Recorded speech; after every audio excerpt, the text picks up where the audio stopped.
ಸ್ನೇಹಿತರೆ, ನಾನು ಇವತ್ತಿನ ತರಗತಿಯಲ್ಲಿ ಏನಪ್ಪ ಅಂದರೆ HSTR ಅಂದರೆ ಪ್ರೌಢಶಾಲಾ ಶಿಕ್ಷಕ ನೇಮಕಾತಿಗೆ ಸಂಬಂಧಪಟ್ಟಾಗಿರ್ತಕ್ಕಂಥ ಎಜುಕೇಷನಲ್ ಸೈಕಾಲಜಿಗೆ ಸಂಬಂಧಪಟ್ಟಾಗಿರ್ತಕ್ಕಂಥ ಸಿಲೆಬಸ್ ಹೇಳ್ತಾ ಹೋಗ್ತೀನಿ. ನೋಡ್ಬೋದು, ಈ ಶೈಕ್ಷಣಿಕ ಮನೋವಿಜ್ಞಾನಕ್ಕೆ ಸಂಬಂಧಪಟ್ಟಾಗಿರ್ತಕ್ಕಂಥ ಪ್ರೌಢಶಾಲಾ ಶಿಕ್ಷಕರ ನೇಮಕಾತಿಗೆ ಅಲ್ಲಿ ಇಂಪಾರ್ಟೆಂಟ್ ಆಗಿರ್ತಕ್ಕಂಥದ್ದು ಏನೇನು ಕಾನ್ಸೆಪ್ಟ್ ಕೇಳ್ತಾರೆ ಅನ್ನೋದ್ರ ಬಗ್ಗೆ ಹೇಳ್ತಾ ಹೋಗ್ತೀನಿ.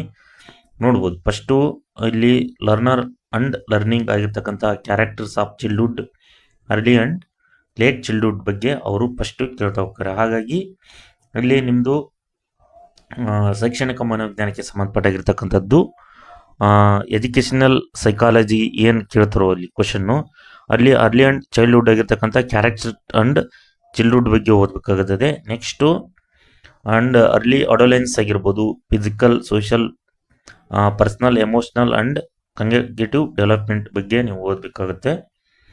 Next concept of the learning, the process of the children's learning, the mistake as the window to children's thinking and learning in out of the school, external learning as the process and product, assessing learning ಬಗ್ಗೆ ನೀವು ಸಂಪೂರ್ಣವಾಗಿ ಓದಬೇಕಾಗುತ್ತದೆ. Next learner difference ಬಗ್ಗೆ ಓದಬೇಕು. ಅಲ್ಲಿ ಏನಪ್ಪ ಅಂದರೆ learning peace and speed ಬಗ್ಗೆ ಕೇಳ್ತಾರೆ.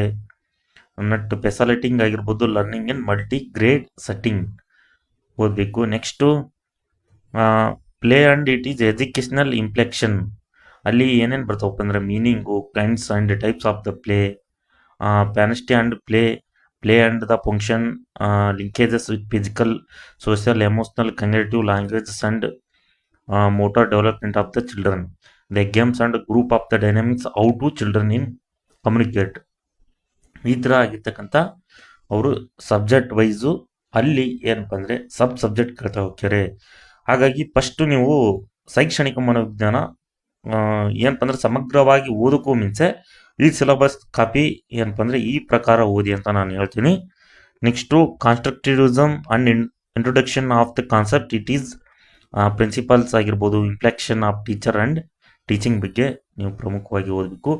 ಮತ್ತು ಎಜುಕೇಷನಲ್ ಸೈಕಾಲಜಿಗೆ ಸಂಬಂಧಪಟ್ಟಾಗಿರ್ತಕ್ಕಂಥದ್ದು ಅಲ್ಲಿ ಏನಪ್ಪ ಅಂದರೆ meaning and scope of the educational psychology, meaning ಅಂದರೆ physical and educational psychology concept ನೇಸಮ್, ಇದು 8th to 10th ವರೆಗಿನ ಏನು ಹೈಸ್ಕೂಲ್ ಸಮಗ್ರವಾಗಿ ಏನು ಅವರು ಪ್ರೌಢಶಾಲಾ ಶಿಕ್ಷಕರ ನೇಮಕಾತಿ ಕರಿತಾರೋ ಅವು ಇಂಪಾರ್ಟೆಂಟ್, ಇವು ಓದಲೇಬೇಕಾಗುತ್ತೆ. ಇದು ಮತ್ತು GPTಗೆ ಇದೇ ಥರ ಆಗಿರ್ತಕ್ಕಂಥ ಏನಪ್ಪ ಅಂದರೆ ಅವರು ಸಿಲೆಬಸ್ ಇರುತ್ತೆ. ಮೇನ್ ಹೈಸ್ಕೂಲಿಗಂತೂ ಇದು ಸಮಗ್ರವಾಗಿ ಓದಬೇಕಾಗುತ್ತದೆ. ಇಲ್ಲಿ ಎಜುಕೇಷನ್ ಸೈಕಾಲಜಿ ಬಗ್ಗೆ teachers, method of the studying, woman behaviours ಬಗ್ಗೆ ಇರುತ್ತೆ, and meanings and uses of limitation ಬಗ್ಗೆ, understanding the development of the learner and growth of the development and concept difference, principle of the development and stages ಆಗಿರ್ಬೋದು, women development ಬಗ್ಗೆ, ಮತ್ತು adolescence concept ಆಗಿರ್ಬೋದು, characters of the adolescence ಆಗಿರ್ಬೋದು, dimensions of development of during the adolescence physical ಬಗ್ಗೆ, ಮತ್ತು emotional, social, moral ಆಗಿರ್ಬೋದು, ಮತ್ತು ಏನಪ್ಪ ಅಂದರೆ helping of the adolescence to overcome their in problems. ಈ ರೀತಿ ಅವರು ಕೊಟ್ಟಿದ್ದಾರೆ HSTR ಎಕ್ಸಾಮ್ನಲ್ಲಿ. Individual of the difference among the learner ಬಗ್ಗೆ, ಇಂಡಿವಿಜುವಲ್ ಡಿಫ್ರೆನ್ಸ್ ಮೀನಿಂಗು, ಮತ್ತು intelligence of the meaning, concept of the intelligence. Next multiple of the intelligence ಬಗ್ಗೆ ನೀವು ಸಂಪೂರ್ಣವಾಗಿ ಓದಬೇಕು. ನೆಕ್ಸ್ಟು ಮತ್ತು ಪರ್ಸ್ನಾಲಿಟಿ ಆಫ್ ಅದರ ಬಗ್ಗೆ ಏನಿರುತ್ತೋ ಅದನ್ನು ಓದಬೇಕು. ಒಂದು environment. Next group of the dynamics ಬಗ್ಗೆ ನೀವು ಸಂಪೂರ್ಣವಾಗಿ ಓದಬೇಕು. ಅಲ್ಲಿ ಗ್ರೂಪ್ ಆಫ್ದಲ್ಲಿ ಡೆಫಿನೇಷನ್ ಬಗ್ಗೆ ಆಗಿರ್ಬೋದು, characters of the group, types of the groups. Next mental health ಬಗ್ಗೆ, ಏನು ಸೈಕಾಲಜಿಯಲ್ಲಿ ಮೆಂಟಲ್ ಹೆಲ್ತ್ ಅದು ಮೋಸ್ಟ್ ಇಂಪಾರ್ಟೆಂಟ್ ಕ್ವಶನ್ ಕೇಳ್ತಾರೆ. ಮತ್ತು mental health concept, characters of the mentality health person, factor of the promoting mental health, attitude and adjustment cases of the prove mental health ಆಗಿರ್ಬೋದು. Learning and factors ಬಗ್ಗೆ ನೀವು important ಓದಬೇಕು. ಅಲ್ಲಿ learning meaning ಕೊಡ್ತಾರೆ, characters of the learning ಮತ್ತು factors ಆಗಿರ್ಬೋದು, affecting learning ಆಗಿರ್ಬೋದು. ಈ ರೀತಿ ಅವರು ಏನಪ್ಪ ಅಂದ್ರೆ ಅಲ್ಲಿ ಕಾನ್ಸೆಪ್ಟು ಎಲ್ಲ ರೀತಿಯಾಗಿರ್ತಕ್ಕಂಥ ಕ್ವಶನ್ ಕೇಳ್ತಾರೆ. Educational motivation, meaning, type of the theory ಮತ್ತು ಥಿಯರಿ ಆಫ್ ದ ಲರ್ನಿಂಗ್ ಬಗ್ಗೆನೂ ಕೂಡ ಅಲ್ಲಿ ಕೇಳ್ತಾ ಹೋಗ್ತಾರೆ. Behaviourist of the theory of learning, classical of the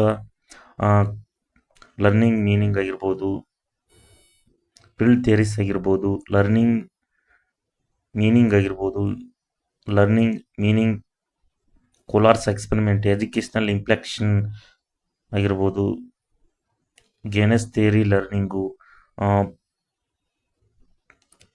8 type of the learning ಕೇಳ್ತಾರೆ ನೋಡಿ, ಇಲ್ಲಿ ಕೆಟಗರೀಸ್ ಆಫ್ದು. ಅಲ್ಲಿ ನೀವೇನಪ್ಪ ಅಂದ್ರೆ ಅಲ್ಲಿ ಕೆಲವೊಬ್ರು ಸೈಕಾಲಜಿಸ್ಟ್ಗಳು ಬರ್ತಾರಲ್ಲ, ಅವ್ರಿಗೆ ಸಂಬಂಧಪಟ್ಟಾಗಿರ್ತಕ್ಕಂಥ ಥಿಯರಿಗಳು ಬರ್ತಾವೆ. ಏನಪ್ಪ ಅಂದರೆ 8 ಥಿಯರಿ ಬರೆದಿದ್ದಾರೆ, 3 ಥಿಯರಿ. ಅವ್ರದ್ದು ಕಾನ್ಸೆಪ್ಟು ಅಲ್ಲಿ ಎಷ್ಟು ಥಿಯರಿಗಳು ಮಾಡಿದ್ದಾರೆ, ಅವ್ರ ಥಿಯರಿ ಪ್ರಕಾರ ಅವ್ರವ್ರ ಕಾನ್ಸೆಪ್ಟ್ ಏನಿರುತ್ತೆ. ಈಗ ಲರ್ನಿಂಗ್ ಥಿಯರಿಯಲ್ಲಿ ಯಾವ ರೀತಿಯಾಗಿರ್ತಕ್ಕಂಥ ಸೈಕಾಲಜಿಸ್ಟ್ಗಳು ಬರ್ತಾರೆ, ಮತ್ತು ಅವ್ರಿಗಿರ್ತಕ್ಕಂಥ ಏನು ವಾಕ್ಯಗಳು ಕೊಟ್ಟರು, ಮತ್ತು ಆ ಸೈಕಾಲಜಿಸ್ಟು ಯಾವ ದೇಶದವರು, ಮತ್ತು ಅವರು ಇಂಪಾರ್ಟೆಂಟ್ ಆಗಿರ್ತಕ್ಕಂಥದ್ದು ಯಾವ ರೀತಿಯಾಗಿರ್ತಕ್ಕಂಥ ಲರ್ನಿಂಗ್ ಕೊಟ್ಟರು, ಮತ್ತು ಲರ್ನಿಂಗಿಗೆ ಕೊಟ್ಟಾಗಿರ್ತಕ್ಕಂಥ ವ್ಯಾಖ್ಯಾನಗಳು ಏನು ಕೊಟ್ಟರು, ಅಲ್ಲಿ HSTR ಎಕ್ಸಾಮ್ನಲ್ಲಿ ಕೇಳ್ಬೋದು. ಅಲ್ಲಿ ಒಬ್ಬ ಸೈಕಾಲಜಿಸ್ಟ್ ಕೊಟ್ಟ, ಆ ಸೈಕಾಲಜಿಸ್ಟು ಏನಪ್ಪ ಅಂದರೆ ಏನೋ ಒಂದು ವುಡ್ ವರ್ತ್ ಅಂತ ತಿಳ್ಕೊಳ್ಳಿ, ಅಲ್ಲಿ ವುಡ್ ವರ್ತು ಒಂದು ವಾಕ್ಯವನ್ನು ಕೊಡ್ತಾರೆ. ಆ ವಾಕ್ಯ ಯಾವುದು ಅನ್ನೋ ಲರ್ನಿಂಗ್ ಥಿಯರಿ ಬಗ್ಗೆ ಒಂದು ವಾಕ್ಯ ಕೊಟ್ಟರು, ಅದು 4 ಆಪ್ಷನಲ್ಲಿ ಸರಿಯಾಗಿರ್ತಕ್ಕಂಥ ಆಪ್ಷನ್ ಆರಿಸ್ರಿ ಅಂತ ಕೊಡ್ತಾರೆ. ಈ ರೀತಿ ಕ್ವಶನ್ ಕೇಳ್ತಾರೆ HSTR ಎಕ್ಸಾಮ್. ಯಾಕಂದರೆ ಅಲ್ಲಿ ಮಲ್ಟಿಪಲ್ MCQ ಆಧಾರಿತವಾಗಿರುತ್ತಲ್ಲ, ಹಾಗಾಗಿ ಇದು ಸೈಕಾಲಜಿಸ್ಟ್, ಇದು ಕೂಡ ಎಷ್ಟು ಬಂದಿರಲಿಲ್ಲ ಸೈಕಾಲಜಿ 25 ಮಾರ್ಕ್ಸ್ ಇರುತ್ತೆ. ಸೊ ಇಂಪಾರ್ಟೆಂಟ್ ಆಗಿರ್ತಕ್ಕಂಥದ್ದು. ನೀವು ಇದನ್ನು ಸಮಗ್ರವಾಗಿ ಏನಪ್ಪ ಅಂದರೆ ಈ ಕನ್ನಡದಲ್ಲಿ ಪ್ರಮುಖವಾಗಿ ನಾನು ಹೇಳ್ತಾ ಹೋಗಿದ್ದೀನಿ. ವಾಮದೇವ್ ಸರ್ ಅವ್ರದ್ದು ಬುಕ್ ಇದೆ, ಮತ್ತು ಕೊಂಗ್ವಾಡ್ ಸರ್ದು ಕೂಡ ಏನಪ್ಪ ಅಂದರೆ ಬುಕ್ ಇದೆ, ಇದಕ್ಕೆ ಓದ್ಬೋದು. ಜೊತೆಗೆ ಈಗ ವಾಮದೇವ್ ಸರ್ ಅವ್ರದ್ದು MCQ ಆಧಾರಿತವಾಗಿರ್ತಕ್ಕಂಥ ಒಂದು ಬುಕ್ಸ್ ಇದೆ, ಅದನ್ನು ಕೂಡ ಸ್ಟಡಿ ಮಾಡಿದರೆ ಚೆನ್ನಾಗುತ್ತೆ ಅಂತ ಹೇಳ್ತೀನಿ.